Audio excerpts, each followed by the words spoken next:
Bismillahirrahmanirrahim. Penjajahan ekonomi asing makin sempurna. Jangan pernah dilupakan, pemrakarsa Omnibus Law Indonesia itu adalah Pak Jokowi sendiri. Sementara DPR RI sebagai tukang stempel kemauan eksekutif adalah penanggung jawab yang kedua. Lagu miris Omnibus Law itu dinyanyikan Pak Jokowi sendiri ketika pelantikannya pada 20 Oktober tahun 2019 yang lalu, setahun yang lalu. Di beberapa negara yang pernah menerapkan Omnibus Law itu, masyarakat di negara-negara itu menjulukinya sebagai Big Ugly Law, undang-undang dengan kejahatan besar. Umumnya negara-negara tersebut walaupun resminya masih memegang demokrasi, tetapi oleh banyak pengamat dan sebagian politisi, Omnibus Law atau Big Ugly Law itu sebagai praktek otoriterisme. Inilah yang terjadi di Indonesia, tetapi skalanya paling besar dibandingkan dengan negara-negara yang pernah mempraktekkan Omnibus Law itu. Setelah undang-undang Omnibus yang dijuluki sebagai undang-undang sabu jagat itu disahkan, saya dapat menyimpulkan bahwa cengkeraman ekonomi asing di negara kita makin kokoh, dan di masa-masa mendatang baik rezim dan rakyat kita semua akan jadi bangsa kacung. Saya tidak heran kalau para kacung asing itu akan berteriak kencang seolah-olah tidak ada yang salah dalam undang-undang itu. Para buzzers dengan bayaran uang haram akan memeras pikiran untuk mencari-cari pembenaran buat sesuatu yang jelas-jelas merugikan kepentingan bangsa sendiri.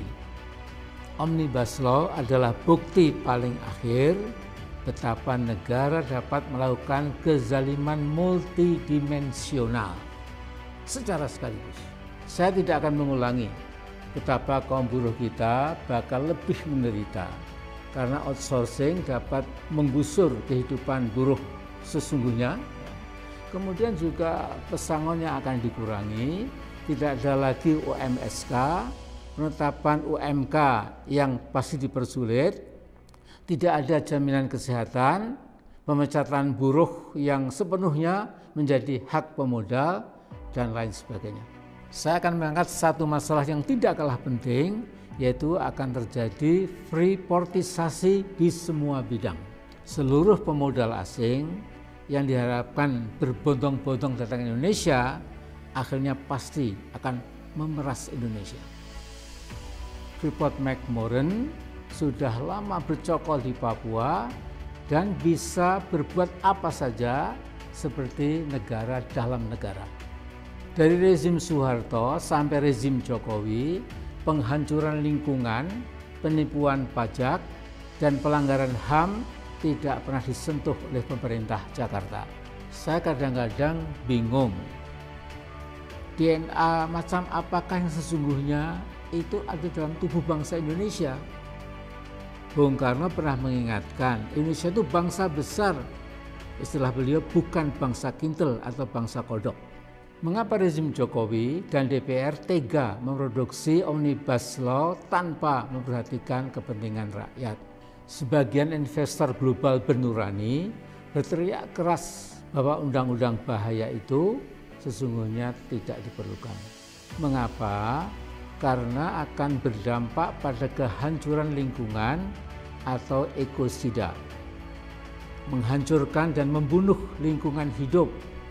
Reuters memberitakan ada 35 investor asing yang mengingatkan Indonesia jangan nekat mengesahkan undang-undang yang diprakarsai oleh Presiden Jokowi itu. Mereka saja, orang asing, mengingatkan jangan sampai biodiversitas hutan-hutan Indonesia lenyap gara-gara AMDAL akan diterapkan secara selektif. Artinya perlindungan ekologi bukan sesuatu yang penting lagi. Nah, berkaca pada apa yang terjadi di Freeport-McMoRan, otoritas dana pensiun di Swedia, Norwegia, dan New Zealand menarik saham mereka dari Freeport. Karena apa? Karena mereka tidak tahan melihat penghancuran sistematik dan permanen oleh Freeport di Papua. Danau dan 2 sungai besar di lingkungan tambang Freeport telah mati.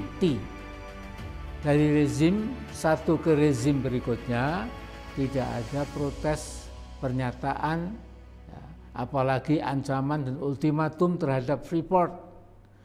The ecological destruction goes on and on and on.